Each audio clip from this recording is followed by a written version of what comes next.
Bienvenidos al audiolibro Consejos para la Iglesia, capítulo 53, La Cena del Señor.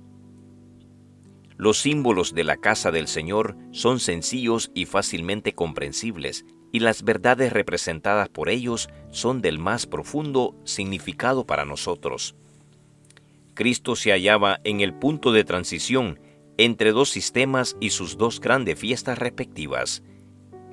Él, el Cordero Inmaculado de Dios, estaba por presentarse como ofrenda por el pecado, y así acabaría con el sistema de figuras y ceremonias que durante 4000 años había anunciado su muerte. Mientras comía la Pascua con sus discípulos, instituyó en su lugar el rito que había de conmemorar su gran sacrificio.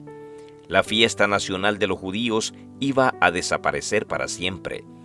El servicio que Cristo establecía había de ser observado por sus discípulos en todos los países y a través de todos los siglos. La Pascua fue ordenada como conmemoración del libramiento de Israel de la servidumbre egipcia. Dios había indicado que año tras año, cuando los hijos preguntasen el significado de este rito, se les repitiese la historia. Así había de mantenerse fresca en la memoria de todos aquella maravillosa liberación. El rito de la Cena del Señor fue dado para conmemorar la gran liberación obrada como resultado de la muerte de Cristo. Este rito ha de celebrarse hasta que Él venga por segunda vez con poder y gloria. Es el medio por el cual ha de mantenerse fresco en nuestra mente el resultado de su gran obra en favor nuestro. El ejemplo de Cristo prohíbe la exclusividad en la Cena del Señor. Es verdad que el pecado abierto excluye a los culpables. Esto lo enseña claramente el Espíritu Santo. Ver 1 Corintios capítulo 5, versículo 5. Pero fuera de esto, nadie ha de pronunciar juicio. Dios no ha dejado a los hombres el decidir quiénes se han de presentar en estas ocasiones, porque ¿quién puede leer el corazón? ¿Quién puede distinguir la cizaña del trigo? Por tanto, pruébese cada uno a sí mismo, y coma así del pan, y beba de la copa. Porque cualquiera que comiere este pan o bebiere esta copa del Señor indignamente, será culpado del cuerpo y de la sangre del Señor. El que come y bebe indignamente, sin discernir el cuerpo del Señor, juicio come y bebe para él. 1 Corintios capítulo 11, versículos 28, 27 y 29. Nadie debe excluirse de la comunión porque esté presente alguna persona indigna. Cada discípulo está llamado a participar públicamente de ella y dar así testimonio de que acepta a Cristo como Salvador personal. Al participar con sus discípulos del pan y del vino, Cristo se comprometió como su Redentor. Les confió el nuevo pacto, el medio del cual todos los que le reciben llegan a ser hijos de Dios, coherederos con Cristo. Por este pacto venía a ser suya toda bendición que el cielo podía conceder para esta vida y la venidera. Este pacto había de ser ratificado por la sangre de Cristo. La administración del sacramento había de recordar a los discípulos el sacrificio infinito hecho por cada uno de ellos como parte del gran conjunto de la humanidad caída. El siervo de siervos. Cuando los discípulos entraron en el aposento alto, sus corazones estaban llenos de resentimiento. Judas se mantenía al lado de Cristo a la izquierda, Juan estaba a la derecha. Si había un puesto más alto que los otros, Judas estaba resuelto a obtenerlo, y se pensaba que este puesto era al lado de Cristo, y Judas era traidor. Se había levantado otra causa de disensión. Era costumbre en ocasión de la fiesta que un criado lavase los pies de los huéspedes, y en esa ocasión se habían hecho preparativos para este servicio. La jarra, el hebrío y la toalla estaban allí, listos para el lavamiento de los pies, pero no había siervo presente, y les tocaba a los discípulos cumplirlo, pero cada uno de los discípulos, cediendo al orgullo herido, resolvió no desempeñar el papel de siervo.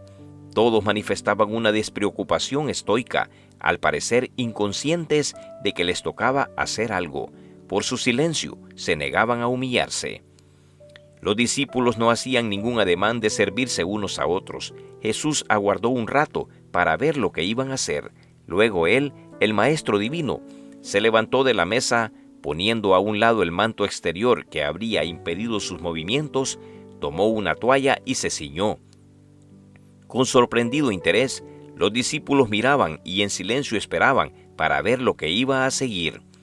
Luego puso agua en un lebrillo y comenzó a lavar los pies de los discípulos y a enjugarlos con la toalla con que estaba ceñido. Esta acción abrió los ojos de los discípulos. Amarga vergüenza y humillación llenaron su corazón. Comprendieron el mudo reproche y se vieron desde un punto de vista completamente nuevo. Así expresó Cristo su amor por sus discípulos. El espíritu egoísta de ellos le llenó de tristeza, pero no entró en controversia con ellos acerca de la dificultad. En vez de esto, les dio un ejemplo que nunca olvidarían. Su amor hacia ellos no se perturbaba ni se apagaba fácilmente. Sabía que el Padre había puesto todas las cosas en sus manos y que Él provenía de Dios e iba a Dios. Tenía plena conciencia de su divinidad, pero había puesto a un lado su corona y vestiduras reales y había tomado forma de siervo. Uno de los últimos actos de su vida en la tierra consistió en ceñirse como siervo y cumplir la tarea de un siervo. Cristo quería que sus discípulos comprendiesen que, aunque les había lavado los pies, esto no le restaba dignidad. Vosotros me llamáis Maestro y Señor, y decís bien, porque lo soy. Y siendo tan infinitamente superior, impartió gracia y significado al servicio. Nadie ocupaba un puesto tan exaltado como el de Cristo, y sin embargo, Él se rebajó a cumplir el más humilde deber, a fin de que los suyos no fuesen engañados por el egoísmo que habita en el corazón natural y se fortalece con el servicio propio. Cristo les dio su ejemplo de humildad. No quería dejar a cargo del hombre este gran asunto.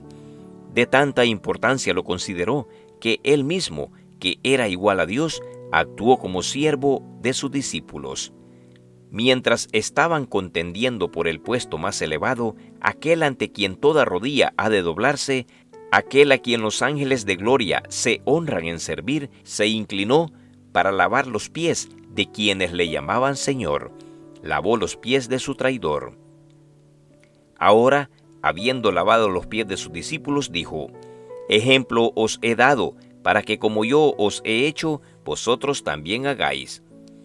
En estas palabras, Cristo no solo ordenaba la práctica de la hospitalidad, quería enseñar algo más que el lavamiento de los pies de los huéspedes para quitar el polvo del viaje. Cristo instituía un servicio religioso. Por el acto de nuestro Señor, esta ceremonia humillante fue transformada en rito consagrado, que debía ser observado por los discípulos a fin de que recordasen siempre sus lecciones de humildad y servicio. El rito de preparación. Este rito es la preparación indicada por Cristo para el servicio sacramental. Mientras se alberga orgullo y divergencia y se contiende por la supremacía, el corazón no puede entrar en comunión con Cristo.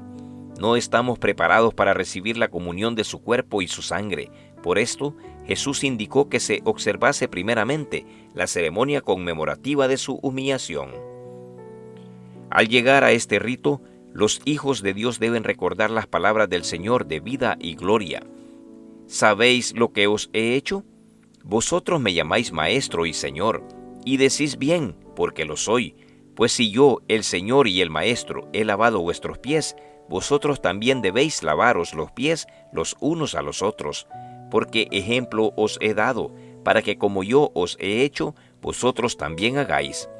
De cierto os digo, el siervo no es mayor que su Señor, ni el enviado es mayor que el que le envió.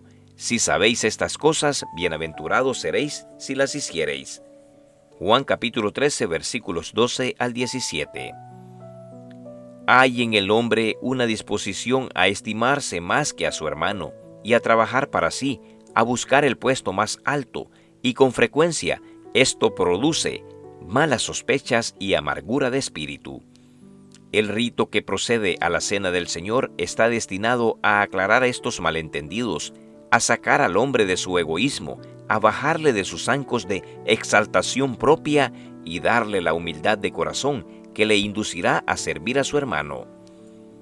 El santo vigilante del cielo está presente en estos momentos para hacer de ellos momentos de escrutinio del alma, de convicción del pecado y de bienaventurada seguridad de que los pecados están perdonados.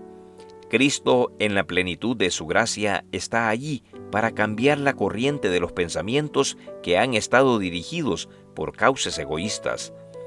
El Espíritu Santo despierta las sensibilidades de aquellos que siguen el ejemplo de su Señor. Al ser recordada así la humillación del Salvador por nosotros, los pensamientos se vinculan con los pensamientos.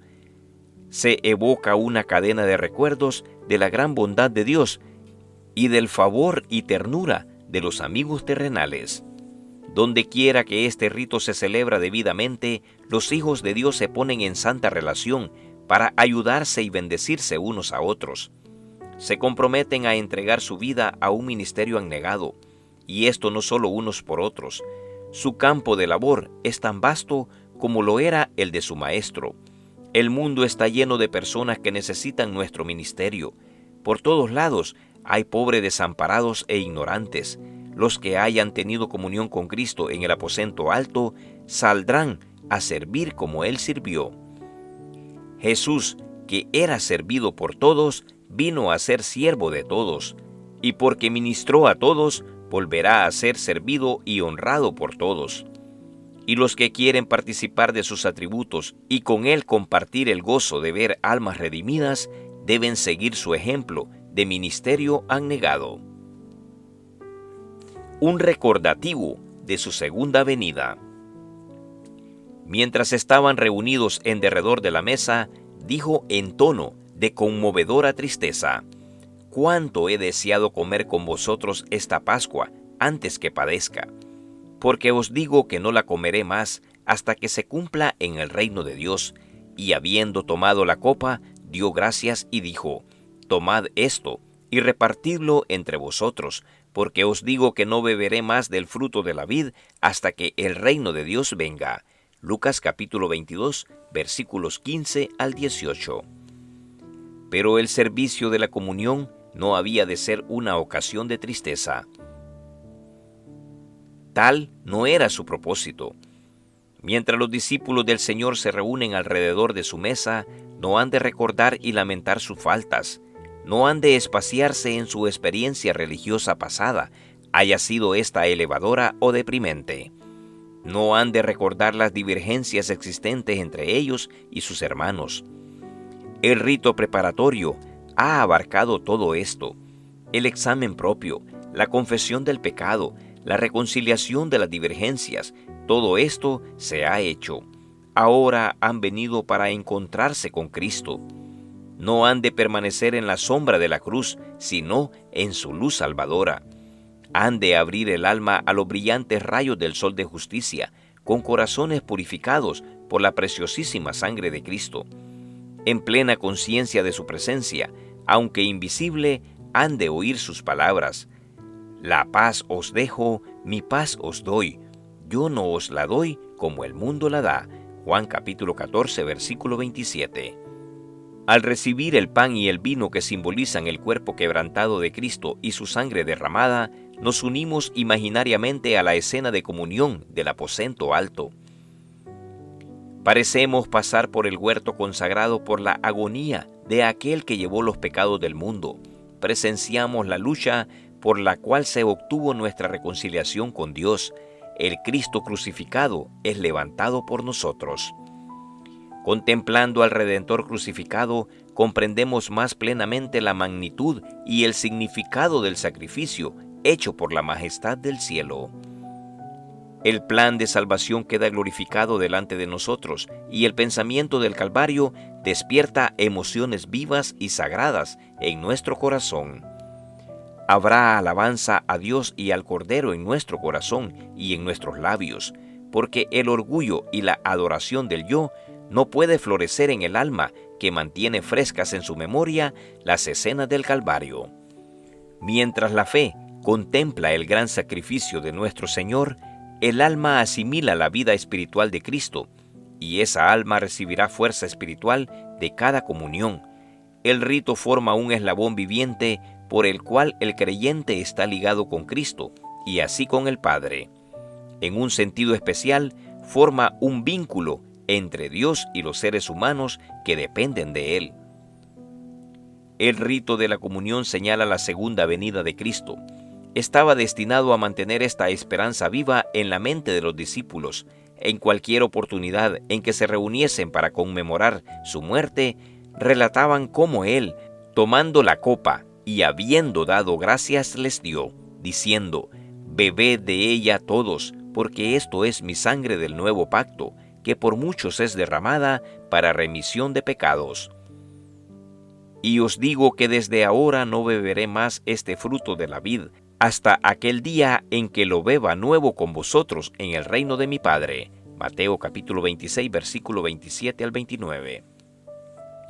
En su tribulación hallaban consuelo en la esperanza del regreso de su Señor. Les era indeciblemente precioso el pensamiento: todas las veces que comiereis este pan y bebiereis esta copa, la muerte del Señor anunciáis hasta que venga. Primera de Corintios capítulo 11, versículo 26. Estas son las cosas que nunca hemos de olvidar. El amor de Jesús, con su poder contrictivo, ha de mantenerse fresco en nuestra memoria. Cristo instituyó este rito para que hablase a nuestros sentidos del amor de Dios expresado en nuestro favor. No puede haber unión en nuestras almas y Dios excepto por Cristo. La unión y el amor entre hermanos deben ser cimentados y hechos eternos por el amor de Jesús, y nada menos que la muerte de Cristo podía hacer eficaz para nosotros este amor. Es únicamente por causa de su muerte por lo que nosotros podemos considerar con gozo su segunda venida. Su sacrificio es el centro de nuestra esperanza.